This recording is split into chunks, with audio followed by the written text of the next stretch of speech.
नमस्कार दोस्तों, स्वागत है आप सभी का संकल्प स्टडी पॉइंट उत्तराखंड में। तो दोस्तों आज हम देखेंगे उत्तराखंड जीके का मॉक टेस्ट 13 रहेगा दोस्तों आज का। और इससे पहले दोस्तों हमने 12 मॉक टेस्ट पहले कंप्लीट किए हैं। जिसने नहीं देखे हैं दोस्तों वो प्लेलिस्ट में जाके उनको देख सकते हैं। चलिए दोस्तों स्टार्ट करते हैं आज का सेशन। और आप सभी लोग दोस्तों वीडियो के एंड तक जरूर बने रहें और साथ ही साथ दोस्तों आप क्वेश्चन का आंसर करते हुए चलेंगे और बताएंगे दोस्तों कि आज के सेशन में आपने कितने क्वेश्चन सही किए। चलिए दोस्तों पहला क्वेश्चन लेते हैं आज का। पहला क्वेश्चन है दोस्तों, उत्तराखंड के किस ताल को लैंड ऑफ ब्रह्म कमल कहा जाता है। ये क्वेश्चन मैंने आपको पहले भी बताया है। ऑप्शन देखिए, सहस्त्र ताल, वासुकी ताल, मंसूर ताल या फिर रूपकुंड झील। तो राइट आंसर क्या रहेगा दोस्तों क्वेश्चन नंबर फर्स्ट का, किस ताल को लैंड ऑफ ब्रह्म कमल कहा जाता है। तो क्वेश्चन नंबर फर्स्ट का राइट आंसर रहेगा दोस्तों वासुकी ताल। ठीक है, तो बी आपका राइट रहेगा, वासुकी ताल को लैंड ऑफ ब्रह्म कमल कहा जाता है दोस्तों। और साथ ही साथ दोस्तों वासुकी ताल से आपने याद रखना है, वासुकी ताल आपको पूछा जा सकता है वासुकी ताल जो है किस जिले में स्थित है। तो उत्तराखंड के किस जिले में जो है वासुकी ताल स्थित है, तो ये आपका है रुद्रप्रयाग में। ठीक है, रुद्रप्रयाग।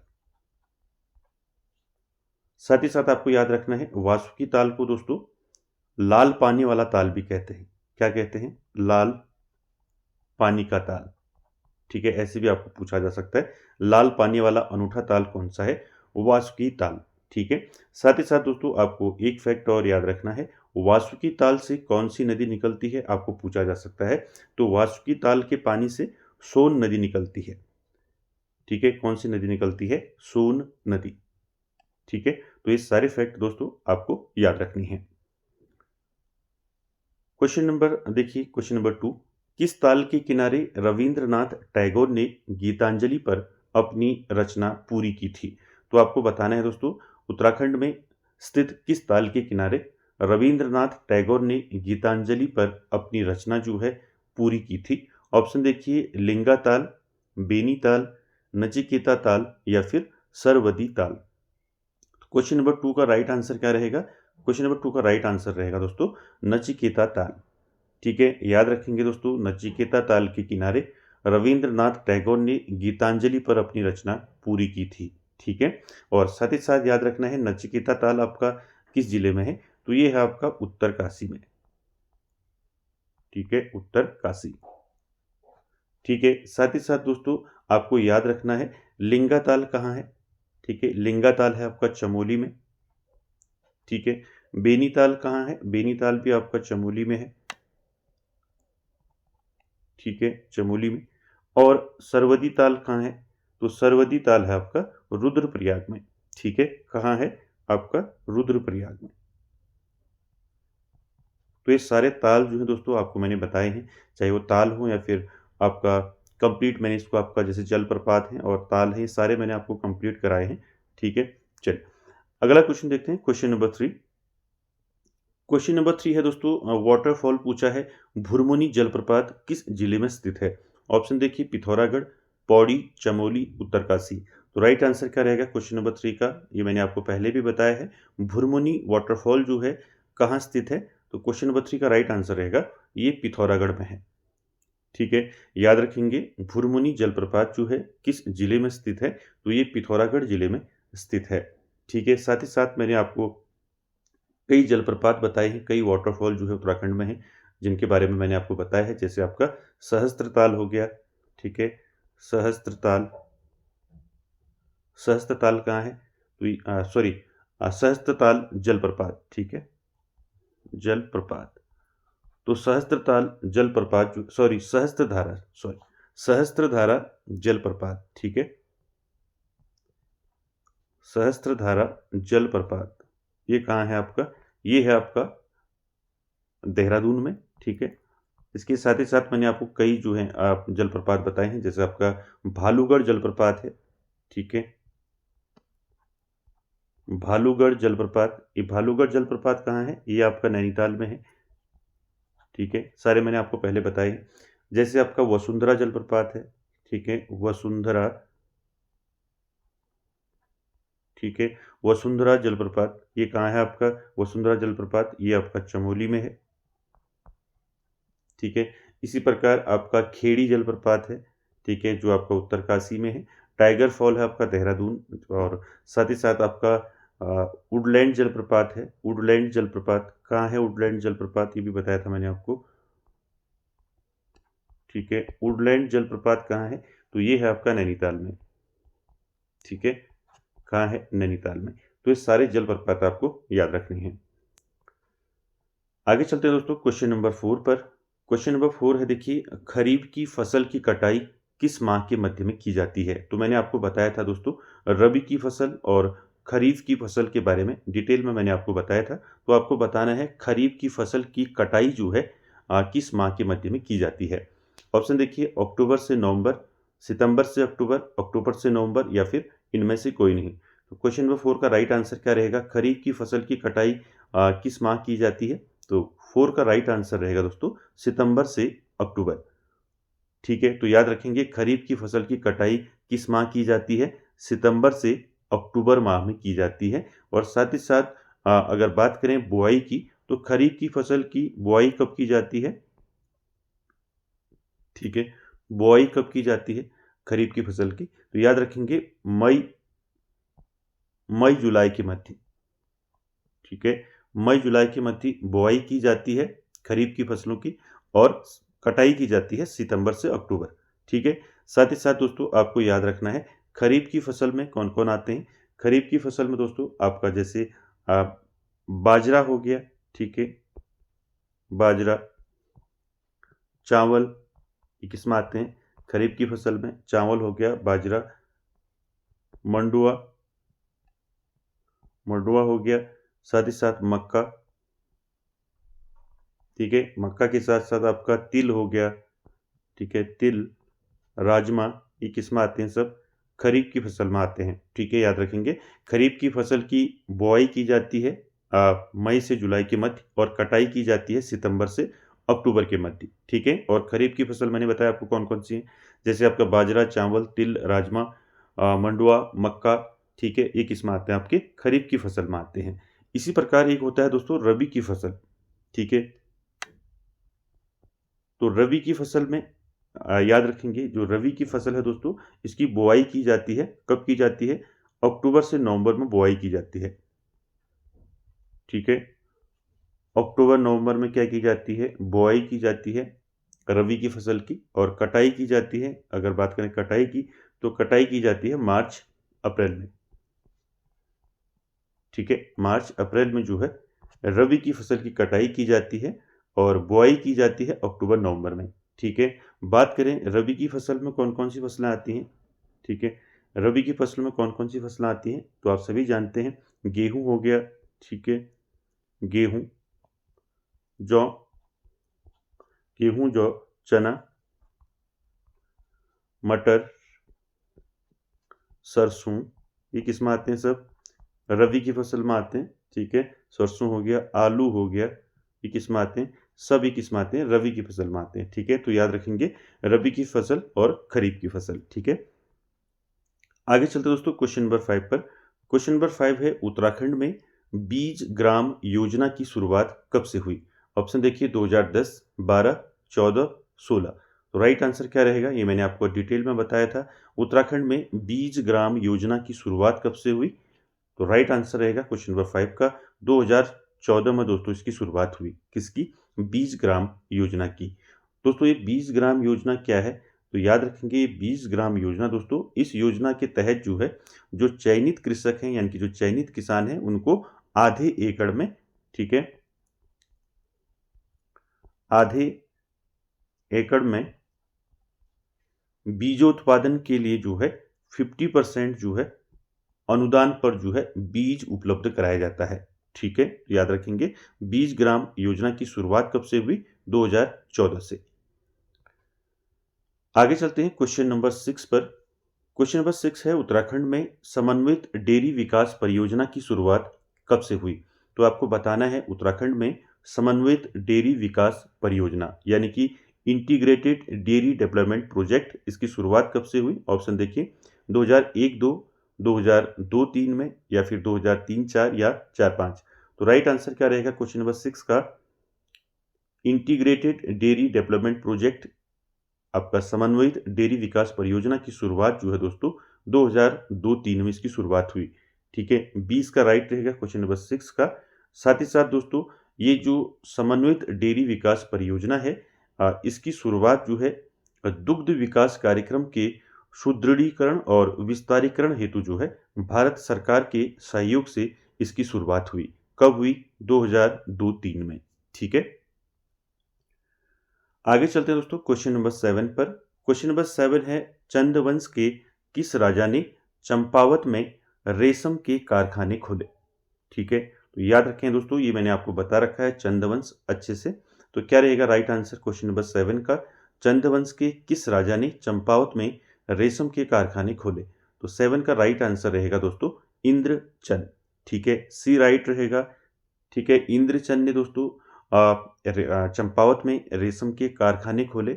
साथ ही साथ दोस्तों इंद्रचंद ने नेपाल और चीन से, ठीक है ये भी याद रखेंगे, नेपाल और चीन से दोस्तों, नेपाल और चीन से व्यापारिक संबंध स्थापित किए थे इंद्रचंद ने। ठीक है, याद रखेंगे। साथ ही साथ दोस्तों इंद्रचंद ने एक प्रथा का प्रचलन किया था, पटरंग प्रथा। ठीक है, पटरंग प्रथा का प्रचलन किसने किया था? तो ये इंद्रचंद ने किया था। अगला क्वेश्चन है दोस्तों क्वेश्चन नंबर 8। देखिए, किस पवार शासक के दरबार में डोभाल तथा खंडूरियों का बोलबाला था? आपको बताना है पवार शासक कौन था। ठीक है, किस पवार शासक के दरबार में डोभाल और खंडूरियों का बोलबाला था? ऑप्शन देखिए, मेदिनी शाह, फतेहपति शाह, प्रदीप शाह या फिर उपेंद्र शाह। तो क्वेश्चन नंबर 8 का राइट आंसर क्या रहेगा? क्वेश्चन नंबर 8 का राइट आंसर रहेगा दोस्तों प्रदीप शाह। ठीक है, याद रखेंगे दोस्तों, प्रदीप शाह के बारे में मैंने आपको डिटेल में बताया है। प्रदीप शाह के दरबार में डोभाल और खंडूरियों का बोलबाला था। बात करें दोस्तों प्रदीप शाह के टाइम पीरियड की, तो देखिए प्रदीप शाह का शासन कब से कब तक रहा? ये रहा शासन दोस्तों 1717 से लेके 1772 तक। ठीक है, ये कार्यकाल रहा प्रदीप शाह का। और प्रदीप शाह दोस्तों याद रखेंगे, प्रदीप शाह जो है गढ़वाल में सबसे अधिक समय तक शासन करने वाला राजा था। ठीक है, गढ़वाल में सबसे अधिक समय तक जो है शासन करने वाला राजा कौन था? प्रदीप शाह।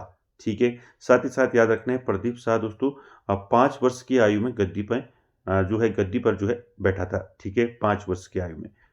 और इसके बारे में मैंने डिटेल में आपको बता रखा है प्रदीप शाह के बारे में। और आप डिटेल वीडियो जिसने नहीं देखी है दोस्तों, वो प्लेलिस्ट में जाके उसको जरूर देखें। चलिए आगे चलते हैं दोस्तों क्वेश्चन नंबर 9 पर। क्वेश्चन नंबर 9 है, देखिए, टिहरी रियासत के किस राजा के शासनकाल में अठूर विद्रोह हुआ था? मोस्ट इंपॉर्टेंट है दोस्तों, कब हुआ था और किसके शासनकाल में हुआ था? तो टिहरी रियासत के किस राजा के शासनकाल में अठूर विद्रोह हुआ था? क्वेश्चन नंबर 9 का राइट आंसर क्या रहेगा दोस्तों?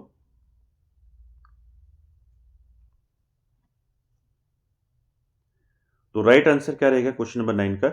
9 का राइट आंसर रहेगा दोस्तों सुदर्शन शाह। ठीक है, तो याद रखेंगे सुदर्शन शाह के शासनकाल में अठूर विद्रोह हुआ था। तो बात करें दोस्तों टिहरी रियासत की, तो मैंने आपको बताया था टिहरी रियासत में 6 राजा हुए। ठीक है, इन 6 राजाओं का नाम मैंने आपको बताया था, कौन कौन से 6 राजा हुए टिहरी रियासत में, जिसमें पहला नाम आता है सुदर्शन शाह का, दूसरा नाम यहाँ पर देखिए भवानी शाह, तीसरा प्रताप शाह, चौथा कीर्ति शाह, पांचवा आपका नरेंद्र शाह। ठीक है, नरेंद्र शाह पांचवा, और छठा लास्ट अंतिम जो है मानवेंद्र शाह। ठीक है, मानवेंद्र शाह। तो दोस्तों ये आपके 6 जो है राजा हुए टिहरी रियासत में। ठीक है, इनके बारे में मैंने आपको डिटेल में सारे 6 के 6 राजाओं के बारे में डिटेल में बताया है, आपने देखा होगा। ठीक है, जिसने नहीं देखा है वो प्लेलिस्ट में जाके उसको देख सकते हैं। देखिए दोस्तों सुदर्शन शाह की बात करें, तो सुदर्शन शाह दोस्तों, सुदर्शन शाह के शासनकाल में अठूर विद्रोह हुआ। तो सुदर्शन शाह से संबंधित आपको इम्पोर्टेंट फैक्ट याद रखनी है। सुदर्शन शाह का शासन कब से कब तक रहा? तो 1815 से लेके 1859 तक, यानी कि 59 तक जो है शासन रहा सुदर्शन शाह का। ठीक है, और सुदर्शन शाह दोस्तों टिहरी रियासत के प्रथम राजा थे। ठीक है, टिहरी रियासत के प्रथम राजा। मैंने बताया ना अभी आपको कि 6 राजा हुए टिहरी रियासत में, सुदर्शन शाह पहले, उसके बाद भवानी शाह, प्रताप शाह, कीर्ति शाह, नरेंद्र शाह और अंतिम जो है मानवेंद्र शाह। ठीक है, तो प्रथम राजा थे सुदर्शन शाह, और साथ ही साथ सुदर्शन शाह से काफी सारे क्वेश्चन बनते हैं दोस्तों। सुदर्शन शाह ने सभासार ग्रंथ की रचना की। ठीक है, सभासार। ठीक है, तो सभासार ग्रंथ की रचना किसने की, आपको पूछा जा सकता है। तो सुदर्शन शाह ने की दोस्तों सभासार ग्रंथ की रचना, और ये 7 खंडों में है। ये पूछा जाता है कितने खंडों में है, 7 खंडों में आपका सभासार है। और साथ ही साथ दोस्तों सभासार ग्रंथ की रचना किसने की, सुदर्शन शाह ने की। ठीक है, और किस भाषा में की, ये पूछा जा सकता है। ठीक है, तो सभासार ग्रंथ की रचना जो है सुदर्शन शाह ने जो है किस भाषा में की, ब्रज भाषा में। ठीक है, किस भाषा में की, ब्रज भाषा। ठीक है, ये भी आप याद रखेंगे, ब्रज भाषा में रचना की सभासार की सुदर्शन शाह ने। और साथ ही साथ दोस्तों सुदर्शन शाह को सूरत कवि के नाम से भी जाना जाता है। ठीक है, सूरत कवि, सूरत कवि के नाम से जाना जाता है सुदर्शन शाह को। और साथ ही साथ दोस्तों आपको याद रखना है, जो सुदर्शन शाह के समय में जो शासनकाल में जो अठूर विद्रोह हुआ, तो अठूर विद्रोह का नेतृत्व किसने किया, ये पूछा जा सकता है। तो अठूर विद्रोह का नेतृत्व किसने किया, बद्री सिंह असवाल। ठीक है, नाम याद रखेंगे, बद्री सिंह असवाल, बद्री सिंह असवाल। तो अठूर विद्रोह का नेतृत्व किसने किया था, बद्री सिंह असवाल ने किया था। तो ये सारे फैक्ट दोस्तों आपको याद रखने हैं टिहरी रियासत से और सुदर्शन शाह से। आगे चलते हैं दोस्तों क्वेश्चन नंबर 10 पर। क्वेश्चन नंबर 10 है दोस्तों, किस कुमाऊं कमिश्नर यानी कि ब्रिटिश कमिश्नर ने कमिश्नर के कार्यकाल में डाक बंगलों के रखरखाव की ओर विशेष ध्यान दिया गया। तो आपको बताना है किस जो है दोस्तों, किस ब्रिटिश कुमाऊं कमिश्नर के कार्यकाल में डाक बंगलों के रखरखाव की ओर विशेष ध्यान दिया गया। तो 10 का राइट आंसर क्या रहेगा, 10 का राइट आंसर रहेगा जॉन हैलिट बैटन। ठीक है, सी आपका राइट रहेगा। बैटन के बारे में मैंने आपको बताया है, कुमाऊं में जो ब्रिटिश कमिश्नर रहे उनके बारे में मैंने आपको डिटेल में बता रखा है, सभी के बारे में। तो यहाँ पर क्वेश्चन है आपका किसके कार्यकाल में डाक बंगलों के रखरखाव की ओर विशेष ध्यान दिया गया। तो आंसर आपका हैलिट बैटन। ठीक है, तो बैटन का कार्यकाल कब से कब तक रहा, इनका कार्यकाल रहा दोस्तों 1848 से लेके 1856 तक। ठीक है, 1856 तक जॉन हैलिट बैटन का कार्यकाल रहा, और ये ब्रिटिश कुमाऊं के 5वें कमिश्नर थे। ठीक है, कौन से नंबर के कमिश्नर थे, 5वें नंबर के कमिश्नर थे बैटन। और साथ ही साथ दोस्तों कुमाऊं मंडल का मुख्यालय जब नैनीताल स्थापित किया गया था, कब किया गया था। ठीक है, कुमाऊं मंडल का मुख्यालय नैनीताल स्थापित किया गया था 1854 में। ठीक है, तो उस समय कुमाऊं कमिश्नर कौन थे, उस समय कुमाऊं कमिश्नर थे हैलिट बैटन। ठीक है, ये सारे फैक्ट आपको याद रखने हैं। आगे चलते हैं दोस्तों क्वेश्चन नंबर 11 पर। क्वेश्चन नंबर 11 है, कुमाऊं परिषद का 5वां अधिवेशन कहाँ हुआ। ठीक है, मैंने आपको बताए हैं कुमाऊं परिषद के जो 6 अधिवेशन हुए, उन 6 अधिवेशन का बता रखा है मैंने, कब हुए, कहाँ हुए और अध्यक्षता किसने की। तो यहाँ पर क्वेश्चन है आपका कुमाऊं परिषद का 5वां अधिवेशन पूछा है, कहाँ हुआ। ऑप्शन देखिए, टनकपुर, अल्मोड़ा, कोटद्वार, काशीपुर। तो राइट आंसर क्या रहेगा दोस्तों क्वेश्चन नंबर 11 का, 11 का राइट आंसर रहेगा दोस्तों टनकपुर। ठीक है, तो कुमाऊं परिषद का 5वां अधिवेशन कहाँ हुआ, टनकपुर में हुआ। ठीक है, ये आपका राइट रहेगा। और बात करें कुमाऊं परिषद की दोस्तों, कुमाऊं परिषद का गठन कब हुआ, ये पूछा जाता है। कुमाऊं परिषद का जो गठन हुआ दोस्तों, वो हुआ 30 सितंबर। ठीक है, 30 सितंबर 1916 में। ठीक है, तो कुमाऊं परिषद का गठन कब हुआ, 3 सितंबर 1916 में। कहाँ हुआ पूछा जाता है, तो नैनीताल में हुआ कुमाऊं परिषद का गठन। ठीक है, तो ये याद रखेंगे, कुमाऊं परिषद का गठन कब हुआ, 30 सितंबर 1916 को नैनीताल में हुआ। और कुमाऊं परिषद के सदस्य कौन कौन थे, ये भी पूछा जाता है। तो मैंने आपको बताया था कुमाऊं परिषद के कौन कौन सदस्य थे। कुमाऊं परिषद के दोस्तों जो सदस्य थे वो थे आपके गोविंद बल्लभ पंत जी हो गए, बद्रीदत्त पांडे, हरगोविंद पंत। ठीक है, और साथ ही साथ लक्ष्मीदत्त शास्त्री हो गया, इंद्रलाल शाह। ठीक है, और मोहन जोशी। तो ये क्या थे, कुमाऊं परिषद के क्या थे, सदस्य थे। ठीक है, बात करें दोस्तों कुमाऊं परिषद के अधिवेशनों की, तो कुमाऊं परिषद के जो है दोस्तों कितने अधिवेशन हुए, 6 अधिवेशन हुए कुमाऊं परिषद के। ठीक है, तो याद रखेंगे 6 अधिवेशन हुए। पहला अधिवेशन कब हुआ? ठीक है, फर्स्ट जो अधिवेशन हुआ आपका वो हुआ 1917 में। ठीक है, कब हुआ? 1917 में पहला अधिवेशन हुआ। ठीक है, दूसरा अधिवेशन कब हुआ? 1918 में हुआ। ठीक है, और तीसरा अधिवेशन कब हुआ? तीसरा अधिवेशन हुआ 1920 में तीसरा अधिवेशन हुआ। चौथा अधिवेशन कब हुआ? चौथा अधिवेशन हुआ 1900 तीसरा अधिवेशन सॉरी तीसरा अधिवेशन 1919 में। ठीक है, 17, 18, 19 और चौथा अधिवेशन हुआ 1920। ठीक है, पांचवा अधिवेशन हुआ 1923 यानी कि 1923 में पांचवा अधिवेशन, और छठा अधिवेशन हुआ आपका 1926 में। ठीक है, तो ये 6 अधिवेशन हुए कुमाऊं परिषद के। पहला अधिवेशन जो हुआ आपका 1917 वाला जो अधिवेशन हुआ ये अल्मोड़ा में हुआ। ठीक है, इसकी अध्यक्षता की थी जयदत्त जोशी ने। दूसरा अधिवेशन हुआ था 1918 में। इसकी ये कहाँ हुआ था दूसरा अधिवेशन? ये हल्द्वानी में हुआ था। इसकी अध्यक्षता की थी तारादत्त गैरोला के द्वारा। तीसरा अधिवेशन हुआ था 1919 में, कोटद्वार में हुआ था। ठीक है, इसकी अध्यक्षता की थी बद्रीदत्त जोशी के द्वारा। ठीक है, एकमात्र जो है अधिवेशन जो गढ़वाल में हुआ था वो है आपका तीसरा अधिवेशन। ठीक है, 1919 में जो अधिवेशन हुआ कोटद्वार में। ठीक है, चौथा अधिवेशन 1920 में काशीपुर में हुआ। ठीक है, इसकी अध्यक्षता की हरगोविंद पंत ने। और पांचवा अधिवेशन जो हमारा क्वेश्चन है, पांचवा अधिवेशन कहाँ हुआ? टनकपुर में हुआ, और इसकी अध्यक्षता की बद्रीदत्त पांडे के द्वारा। ठीक है, और छठा अधिवेशन 1926 में हुआ गन्यातोली रानीखेत में। इसकी अध्यक्षता की मुकंदी लाल ने। ठीक है, तो ये सारे अधिवेशन आपने याद रखने दोस्तों, यहां से क्वेश्चन पूछा जाता है। आगे चलते दोस्तों क्वेश्चन नंबर 12 पर। क्वेश्चन नंबर 12 है गंगाराम खीमादेव चूड़ामणि बहादुर सिंह किस क्रांति में शहीद हुए थे? ठीक है, यहाँ पर हुए कर देना। ठीक है, तो ये जो नाम है दोस्तों गंगाराम खीमादेव चूड़ामणि बहादुर सिंह, ये किस क्रांति में शहीद हुए थे? ऑप्शन देखिए, पेशावर कांड, सल्ट की क्रांति, सालम की क्रांति, या इनमें से कोई नहीं। तो राइट आंसर क्या रहेगा क्वेश्चन नंबर 12 का? सल्ट की क्रांति।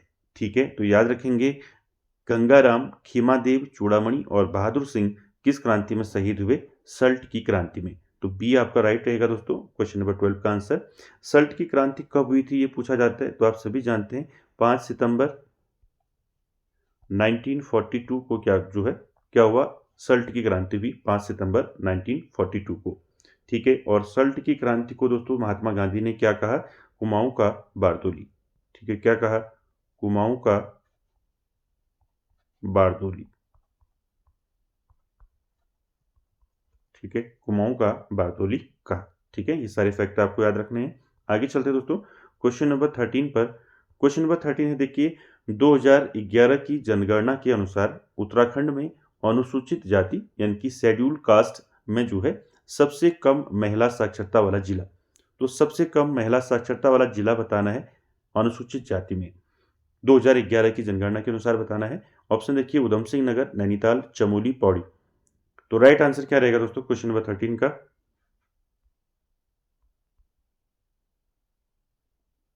तो दोस्तों 2011 की जनगणना के अनुसार उत्तराखंड में अनुसूचित जाति में सबसे कम महिला साक्षरता वाला जिला है आपका उधम सिंह नगर। ठीक है, ये आपका राइट रहेगा क्वेश्चन नंबर 13 का।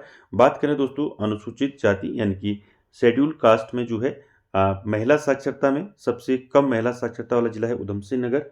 ठीक है, और सर्वाधिक महिला साक्षरता वाला जिला है आपका नैनीताल। ठीक है, ये भी याद रखेंगे। नैनीताल जो है सर्वाधिक महिला साक्षरता वाला जिला है एससी में, और सबसे कम है आपका उधम सिंह नगर। ठीक है, ये दोनों फैक्ट याद रखेंगे। और साथ ही साथ दोस्तों बात करें अनुसूचित जाति यानी कि एससी की, तो एससी में दोस्तों सर्वाधिक साक्षरता वाला जिला कौन सा है एससी में उत्तराखंड में? वो है आपका नैनीताल। ठीक है, तो याद रखेंगे एससी में यानी कि शेड्यूल कास्ट में सर्वाधिक साक्षरता वाला जिला नैनीताल है, और सबसे कम साक्षरता वाला जिला है उधम सिंह नगर। ठीक है, उधम सिंह नगर। ठीक है, और साथ ही साथ दोस्तों बात करें पुरुष साक्षरता की, तो एससी में दोस्तों पुरुष साक्षर सर्वाधिक साक्षरता जो है कहाँ है पुरुष साक्षरता में एससी की? तो वो है आपका चमोली, पौड़ी और रुद्रप्रयाग। ठीक है, चमोली, पौड़ी और रुद्रप्रयाग। ठीक है, रुद्रप्रयाग। यहाँ दोस्तों जो है अनुसूचित जाति में पुरुष साक्षरता सर्वाधिक है यहाँ, ठीक है। उसके साथ ही साथ दोस्तों आपको याद रखना है एससी में सबसे कम जो है दोस्तों पुरुष साक्षरता वाला जिला कौन सा है, तो सबसे कम पुरुष साक्षरता वाला जिला भी आपका उधम सिंह नगर ही है, ठीक है, उधम सिंह नगर, ठीक है, उधम सिंह नगर। तो ये सारे फैक्ट दोस्तों आपको याद रखने हैं। चलिए आगे चलते हैं दोस्तों क्वेश्चन नंबर 14 पर। क्वेश्चन नंबर 14 है दोस्तों, पुराण काल में गढ़वाल क्षेत्र को किस नाम से जाना जाता था। ये क्वेश्चन मैंने आपको कई बार बता रखा है कि गढ़वाल क्षेत्र को पुराण काल में किस नाम से जाना जाता था। ऑप्शन देखिए, हेमवंत, उत्तर कुरु, केदारखंड, तपोभूमि। तो 14 का राइट आंसर क्या रहेगा दोस्तों?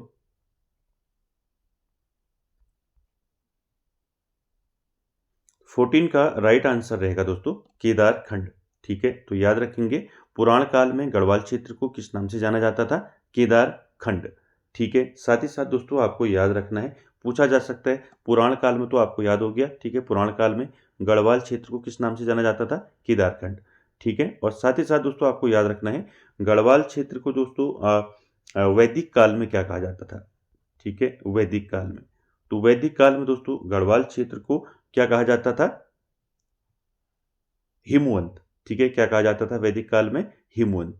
और साथ ही साथ गढ़वाल क्षेत्र को महाभारत काल में क्या कहा जाता था, ठीक है, महाभारत काल में।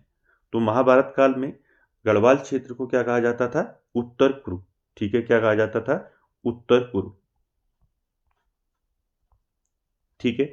और साथ ही साथ आपको याद रखना है पुराण काल में केदारखंड, वैदिक काल में क्या कहा जाता था, गढ़वाल क्षेत्र को हेमवंत, और महाभारत काल में उत्तर कुरु। ये तीनों फैक्ट आपको याद रखने हैं।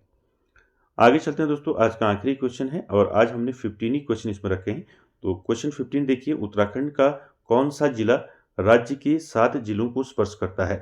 तो ये आपका क्वेश्चन जो है कई बार जो है आपने पढ़ा होगा। तो राइट आंसर क्या रहेगा इसका, उत्तराखंड का कौन सा जिला राज्य के 7 जिलों को स्पर्श करता है। तो राइट आंसर क्या रहेगा, 15 का राइट आंसर रहेगा दोस्तों पौड़ी। तो पौड़ी दोस्तों 7 जिलों को स्पर्श करता है। तो कौन कौन से वो जिले हैं 7, इनके नाम आपको याद रखने हैं। पहला है आपका नैनीताल, ठीक है, दूसरा है अल्मोड़ा, नैनीताल, अल्मोड़ा, चमोली, ठीक है, चमोली, रुद्रप्रयाग,